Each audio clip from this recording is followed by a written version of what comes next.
I will be sharing my investment philosophy with you that I don't believe you have ever heard before. Yes, that's right. I don't think anyone on YouTube has heard this. First, I want to introduce you to the channel. I'm calling this channel Reboot You. I am your host, Ruben. And the reason I'm calling it that is because I have rebooted myself a number of times in life, and it's all about creating the best version of ourselves that we can. And if you have to reboot yourself daily, that's probably the best thing to do. So let's go ahead and let's get started. When it comes to investing, I knew little to nothing. I grew up in a single parent household and my mother never taught me about finances, period. This isn't a knock against my mother. She was a great woman. But I grew up with no idea about money. I was halfway decent in math, but I didn't know anything. Just being good at math doesn't mean that you're good at money. And so the only money I had ever made in the stock market had been what I would call right now dumb money, but which is actually smart money. Okay, dumb money is smart money. And that is, I would work a job, the job would open up some type of retirement, I would throw whatever, the money in the retirement is, the job would match. I wouldn't touch it, I wouldn't manage it, it would just grow on its own. And so for instance, just giving an example, let's say your company that you work for is at, using Vanguard, they throw it into a Vanguard 2045, a mutual fund. And so every month you contribute and that just grows. And I call that dumb money because I wasn't using my brain to manage it. Okay. But then again, it's smart money because Vanguard was managing this fund and it was doing fairly well. But then at one point in my life, I decided to become more of an active participant investing. And what happened then, do you think? Well, what happened was all of a sudden I was telling people, I was talking on Reddit, I was telling my wife, if you do the exact opposite of whatever I do, you'd make tons of money because no matter what I do, it's wrong. It's wrong. I buy, as soon as I buy, the stock goes down. All of a sudden I sell, the stock goes up. It doesn't matter. Whatever I do, it's the opposite. But really, what I didn't realize at the time is I was just gambling. I didn't have a plan. I didn't have the knowledge of the market, and I didn't have a philosophy. And so what happened was I started understanding money. I started trying to learn a little bit. Learning is very difficult for me, but I started learning a little bit and I developed a philosophy, and I went ahead with this philosophy. I started trading in an account, and I have done very well. And this made me realize quite a few things. Okay, but first I want to show you my performance that I've had. This isn't bragging, and for some of you might be like, oh, this is nothing. Understand right off the bat, I'm not a financial advisor. Okay. And so what I'm about to say is not financial advice. I'm not telling you to do what I did or pick the stocks I picked. Okay. I just want to explain to you my philosophy, and I promise I will get to that. But first I got to give you the proof of the pudding.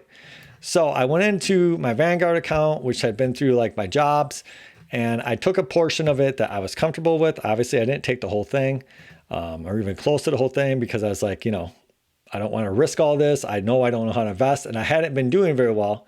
And so I also got a 3% transfer in bonus. So I think this was like originally like 260 something or whatever that I transferred in. And as you can see, over the past 15 months, I have turned it into 76.62%. Okay. So you might say, well, if it's 260, yeah, it wasn't 260, 292, but the 3% boost. So maybe it was like 280 something I transferred in. Yeah. Cause the 3% on that would be like 758 something. Yeah. So it's probably in the 280s. Okay. But anyways, I got the boost from Robinhood. I don't think they include that in my return, but just on my return on whatever I got from Robinhood and whatever I invested, 76.58% over the last 17 months. So I am comfortably beating the market, and I'm doing it without too much risk. Like for instance, I actually still have buying power of $36,000. I've never had this fully invested. Okay. I just simply haven't. And why haven't I? Even though I put this over here to use, is that because I still am scared to let myself go full bore. And, there's days I think I should just transfer in the rest of my Vanguard and do this. But I'm like, well, you know what? VOO and my my 2045 target fund, those are safe. They're doing well. And, when the market did go down, they didn't go down as much. So it's all about risk tolerance. But anyways, now let's get to the philosophy. How did I do so well in the past year? Did I get lucky? Well, what I did is I said, I recognize that we live in a story-based society in the West, okay? And what do I mean by that? What I mean is that Western civilization, and I've never lived in China or any other Eastern country, so I don't know if it's true or not for them, but at least in the West, our fabric of our society has been intertwined with Christianity in some way, shape, or form, okay? And I'm not here to say Christianity is a true story or a fake story, but it is a story. And it's a story where you have these opposing forces, this dichotomy of good versus evil, and they're involved in a zero-sum game where the winners are going on to eternal paradise. And lucky for you, if you believe in it, you're going to be part of the good guys, you're going to go to paradise, and everyone else is going to a lake of fire to be tormented forever. And this story has been very fundamental to society, extremely fundamental, right? Everybody knows about the Crusades, about the power of the church, and the fact that America was founded and they came over here and they actually wanted to get away from religion, the power of religion in government, and so they made the separation of church and state. However, over the past 100 years or so, religion has been starting to lose its ironclad grip on Western society. Maybe it's the fact of physics making such big movements in the early, 1900s. The early 20th century, late 19th century. Physics made some phenomenal discoveries. The coming of science, the coming of technology. It could be the fact that people are more progressive thinkers now than they were before. It could also be the fact that Eastern mysticism and religion is starting to permeate. Or it can be a combination of all these three. But whatever it is, we have these nations that were story-based nations, and now a lot of people aren't believing in the story. But understand that's almost like it's in their DNA to believe in such.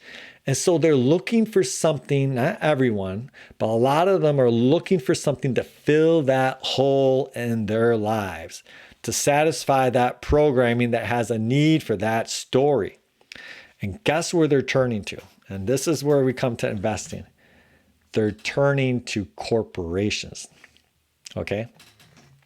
I still remember when I was younger, the subtle way that Steve Jobs played on the oldest story in the book and told everybody that bought, his products that they were better than other people. Oh, you're an elite person because you're a creative. You're an artist. You're one of these special people. You use special people, artists and creatives use our products. And that means that we're better than other people, but we'll never say we're better than other people. Okay? Because we have the same isms that everybody else does, but we'll never admit it. We're just going to hide it behind the fact that we use this product. And this is a very exclusive product that those people can't afford or we won't let them use it, And so, I experienced this firsthand when I got kicked out of a group chat because I made the bubbles a different color because I used Android. I was like, aren't we adults? Like, what are we doing here? It's funny. But the person was really upset by that. They were really upset by that. Okay. And I found that very interesting. Okay. And so people are turning to companies for stories. And so we see this where we have this cult of Apple fanboys. They'd camp out for days looking for the product, anything Apple would release, they'll buy every single new phone. And don't get me wrong, I like products. I like Apple. I have a M4 MacBook Air here. I have a iPad M1 Pro from like 5 years ago. I love these products, but I don't use an iPhone. I don't like iPhones. I've never used an iPhone. I've used one, but I don't like them. So now I use a Pixel 9 Pro. Okay, because I'm not beholden to a company. I'm not putting my life and soul into the story that a company is selling me. I just use a product because I like the product. Okay, but that's me. But I realize a lot of people aren't like that. And I really realized it with Apple. Okay, and then I started looking around. I said, well, look at these other companies. Like, for instance, look at Alphabet, where at the time, Sergey and Larry were straight nerds. They were not businessmen at all. Understand with like Steve Jobs and Bill Gates, they had Woz, they had, Paul Allen was who Bill had. And so they had these smart, nerdy guys, but they were the visionaries, right? They were technical, but they weren't as technical as their smart, nerdy friends, right? They were the visionaries who understood how to sell things, okay? That's not true with Google. Larry and Sergey were both, right, super intelligent, basically, I guess you could just say computer scientists. And neither of them really, I mean, Google became big despite them. They just happened upon a great product, okay? But they couldn't really they could never create this cult, this flow that these other companies had. And because of that, and because Google didn't know how to create this narrative, and they were attacking traditional media, not attacking directly, but just so happened that search was cutting into traditional media. Google faced a negative story that they didn't get to paint, largely created by the media against them and from Apple. And so its stock has traded historically very low for quite some time now on a PE scale compared to its peers. Whereas like an Apple, even though it's large, you could say is overvalued easily, right? So I started coming up with the scale. And what I call it is reality, which I would consider fundamentals for stocks, and story, right? What is the story that the company's selling me? Whether they can hit the story or not, it doesn't matter. Apple has delivered many great products. I'm not saying they haven't, but they had a great, great story, okay? Google has delivered many good products, but their story has not been on the level of Apple, okay?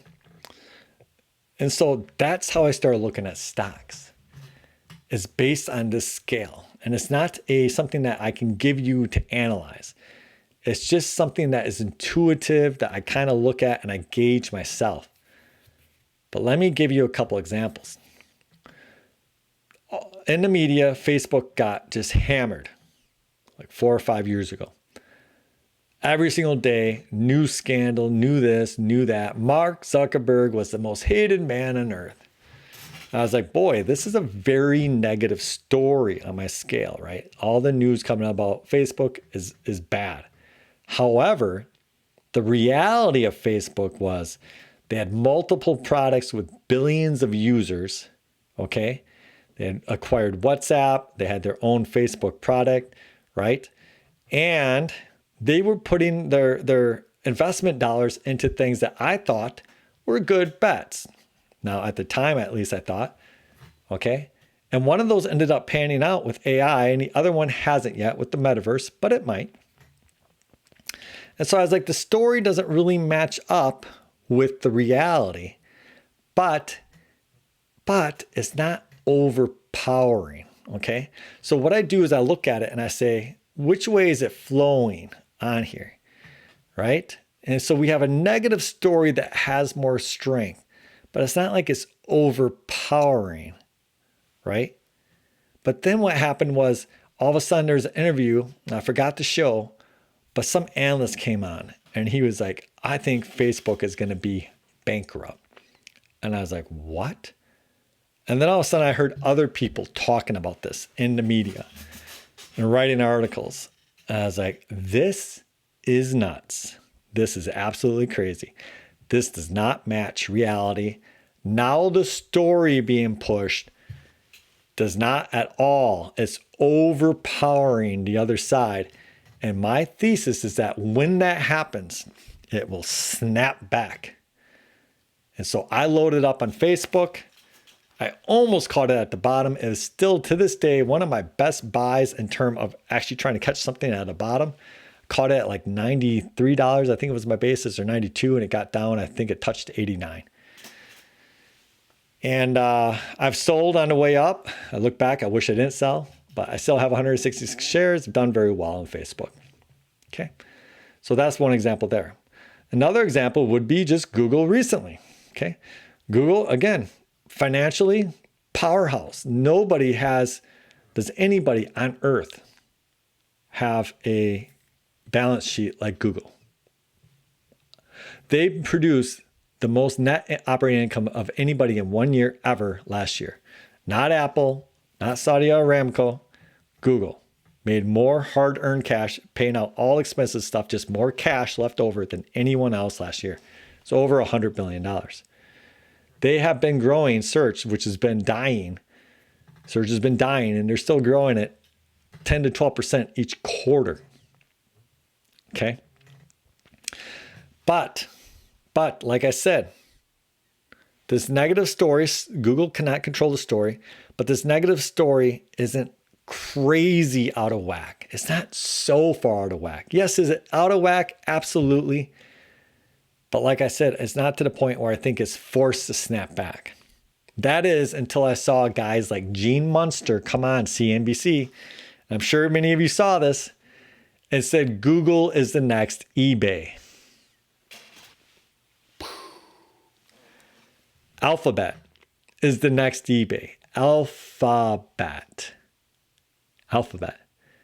is the next eBay.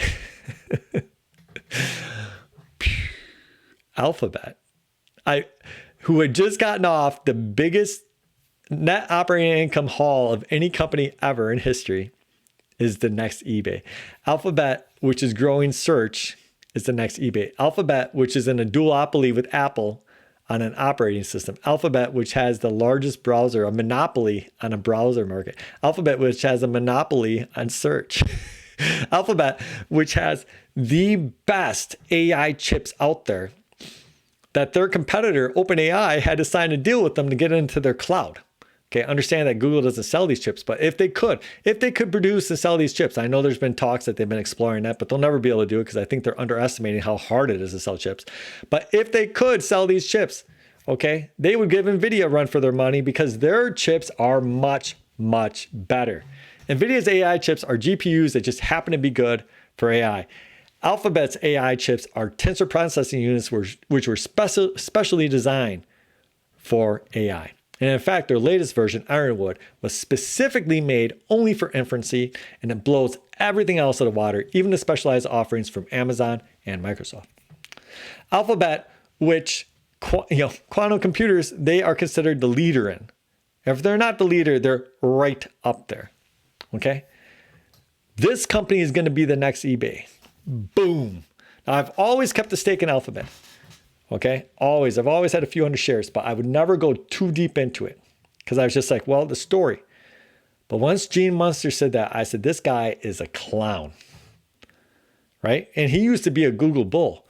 And I said, he is flipping the script, and all of a sudden he's talking about Tesla,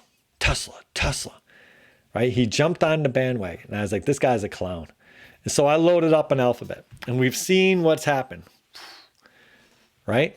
And it's still cheap. It's still trading at like a 25 PE right now. Something like that. I can actually tell you. Sorry, I shouldn't waste my time here. I'm interrupting my thing, but I just want to make sure I have that right. What is their PE? Even with today's gains, 25 PE. Still less than Microsoft, still less than Apple. With all this run up, they're still way cheaper, even though they have a brighter future than Microsoft, way brighter future than Apple, which has been flat for 4 to 5 years. And they're still trading at a discount. Alphabet, going to be next eBay. No. Boom, reality snapped back. Reality fought back. Reality said, no, you're nuts.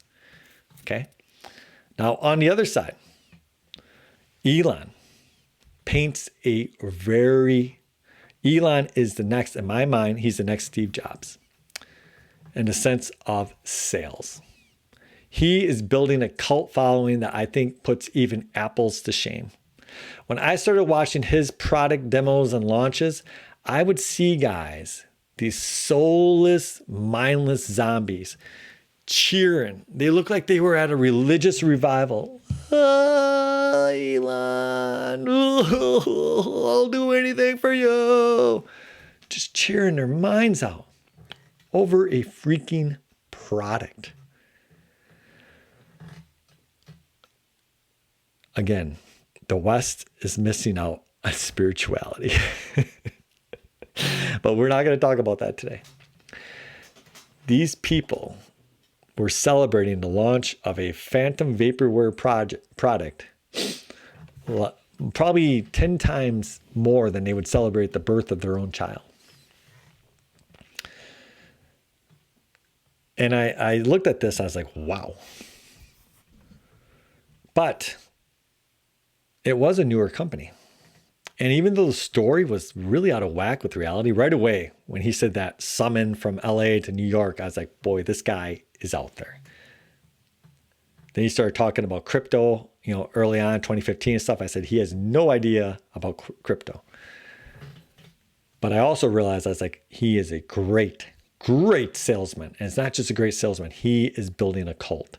And the best thing about these guys when they build these cults is that they figured out that when you build a cult, when you fill that spiritual hole in someone's life with your company stock, they are never going to sell your company stock.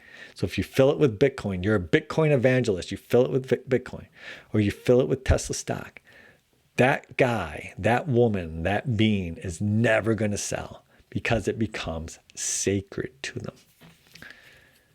And so that's on my meter also. And so when I look at them, their fundamentals reality doesn't have to match the story. Okay? It pulls over this way. But remember, like I said, when it gets too far out of whack, I'm worried about a pullback. So yeah, with Tesla, I had invested initially. I made some money. I'm not one of these people that made millions of dollars off of Tesla because I was always very skeptical because Elon was so far out there. He was so far out there. Very skeptical. But, and I'll tell you why I got skeptical. And when I sold my Tesla stock, I sold it mainly because, the vaporware promises was just starting to get too much. And I do believe at some point, just like with Google and Facebook in the opposite direction, that reality is going to fight back against Tesla and bring the stock back. Okay? If he just goes too far. He keeps promising things and not delivering. Now, at some point, I do think reality might catch up to him, but I'm not 100% sure because I know that my thesis works for sure in the one direction. If you speak negatively and the fundamentals, the reality isn't what you say, okay? I know I've tested it a couple times, gave you Facebook and Google, definitely it pops back. But I don't know about the other way fully yet because Tesla is pushing it, right? So what if you just make promises, but you never really deliver? Will reality eventually fight back? I don't know. And the reason I question that again is because of the spiritual hole left in Americans by the loss of that story and how Elon Musk and CEOs like him are fulfilling that. Now let's get off of Tesla because that's too far of extreme. Let's talk about Palantir. I looked at Palantir. Alex Karp comes out and he says the most American thing if you want to build a cult following right away. We will destroy our enemies. We are the best nation and we are fighting. And Palantir is the OS of destroying American enemies. And so right away, you know exactly who he's targeting out there in America. Yeah, there's a lot of people who don't like that rhetoric, but a lot of people love that rhetoric. And these people went into Palantir and I was like, boom, I'm getting on this. His fundamentals, they're not bad. I don't think they're bad, but I don't think they match the story at all. Okay. As I said earlier, I might have mentioned, I think AI is going to be commoditized. I think AI is going to eventually be commoditized by Meta, by DeepSeek, by Google. It's going to be very hard for Palantir and these other people who are charging extremely high premiums to keep doing such. Okay. But it doesn't really matter. It doesn't really matter because that story he was writing, it wasn't so far out of whack. In fact, I like that story more than Musk because it's kind of the traditional story to get people on your side. Just like Steve Jobs' story was the traditional story. You're better than someone else. You're creative. People love being told they're better than other people. Palantir. We versus them, and we are going to win. Zero-sum game. We're the, company, we're the AI of war. We're going to win, right? You see that in politics all the time, right? Just go out and throw red meat, The reason I worry about Elon is he keeps pushing the boundaries with the type. He's not just throwing red meat. He's like, okay, let's try this different type of meat. Maybe they'll like this. Ooh, they'll eat it for me, but let me try a new kind of meat, right? So yeah, got into Palantir pretty good, pretty early, done fairly well. And I didn't do it based off of anything other than that. I looked at them and I was like, hey, the fundamentals aren't that bad. Do I think they match up with the story? Absolutely not. I still don't. But powerful story, powerful figure as a CEO. Another example, Sam Altman. Now, this is an investment example. But look at Sam Altman. Why do you think Elon hates Sam Altman so much? Because Sam Altman is Elon. They tell the exact same type of lies. And so I don't care what OpenAI is valued at. When OpenAI comes on the market, I will be buying shares. I'm not telling you to. Remember, this is not a financial advice. I'm not a fiduciary. I'm not a financial advisor. But I will be buying shares in OpenAI for sure. Because that guy tells an amazing story. And the best time to ever, when you get these storytellers, to get them is when they're young. Because reality isn't quite there yet. The problem with Elon is he's been around for 10, 15 years. Right? So reality is starting to set in. And it's going to start fighting back, I think, at some point, which is why I'm divested from Tesla. I don't have any money in Tesla, not any calls, not any puts, nothing. If it does great, so be it. If it does bad, so be it. I'm not going to be a part of it. But Palantir is still young. And so the question will be, when does Palantir's performance start, reality start creeping up on its story? And that's what I'm going to be looking for. Okay. So hopefully that makes sense, right? We have these CEOs and they're coming along and a lot of them are becoming father figures or mother figures, or them figures, whatever your preference is, figures, authoritative figures, comfort figures in the lives of people who have a gaping hole. And when they do that, when they successfully do that, these people will never, ever sell. And that's good for the stock. Okay? And on the other side, when a story is so negative and it's just completely out of whack with reality, okay, I think reality does fight back.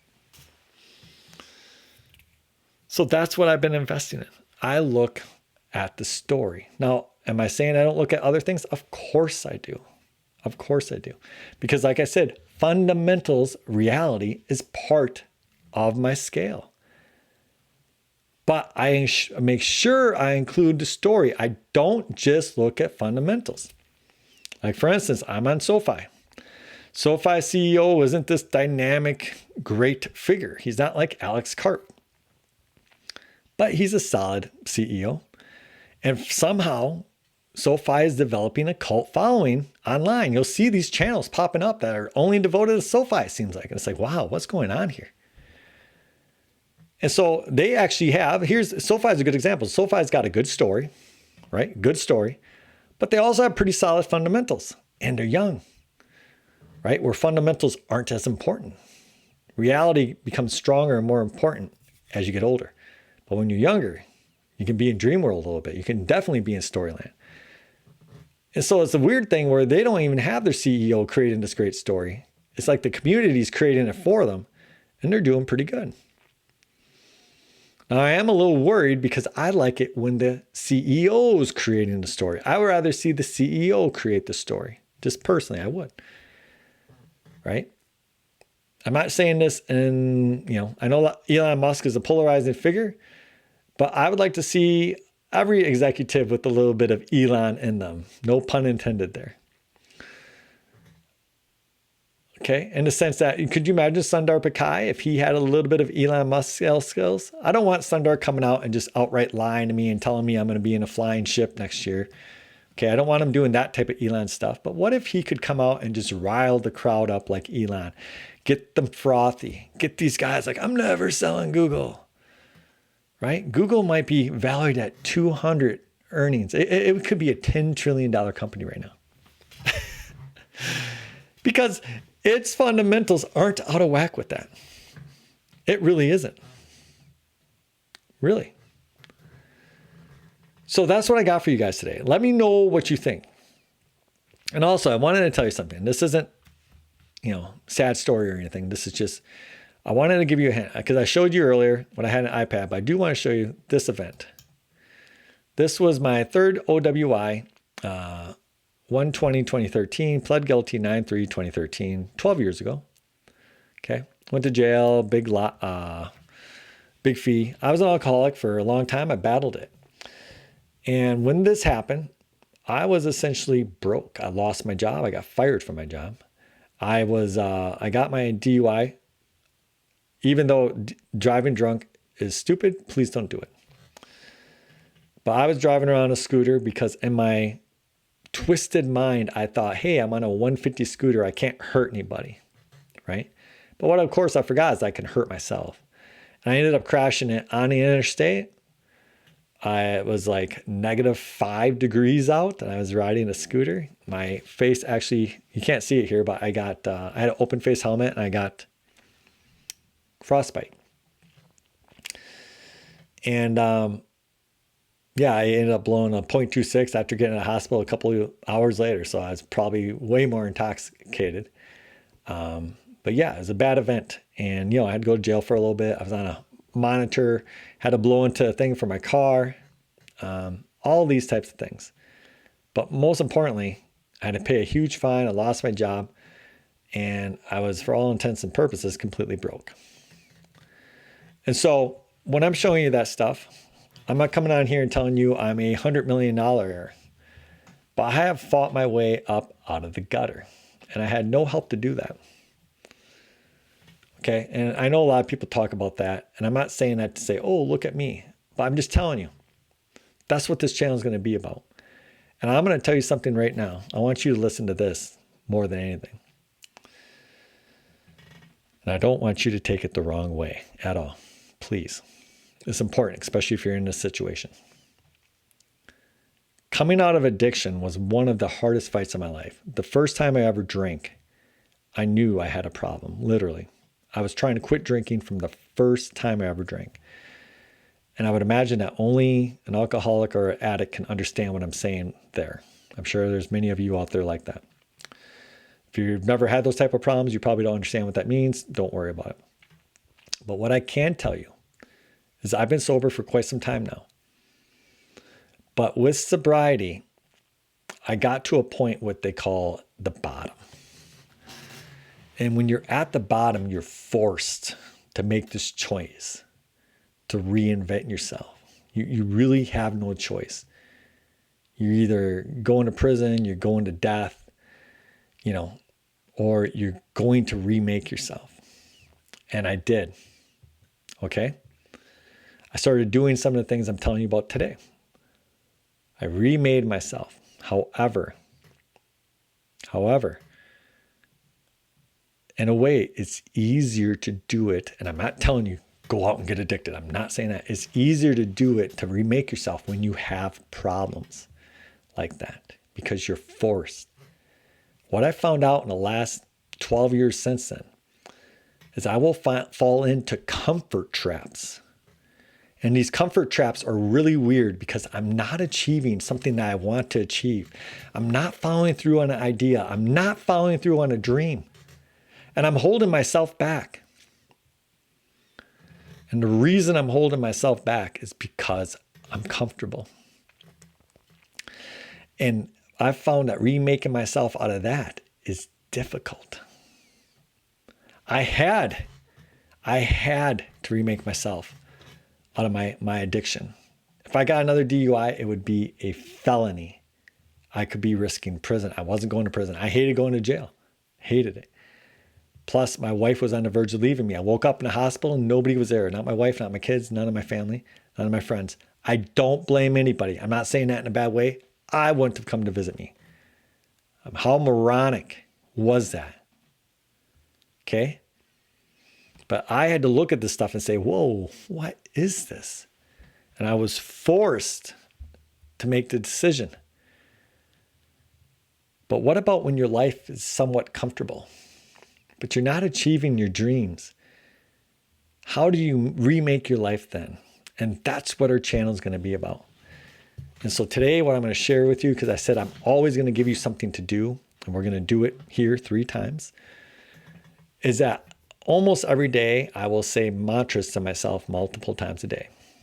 And one of my most common ones is, I'm strong, I'm free, I'm blessed, and I'm healthy. Every day and every way, I'm here and now. Let's do it one more time.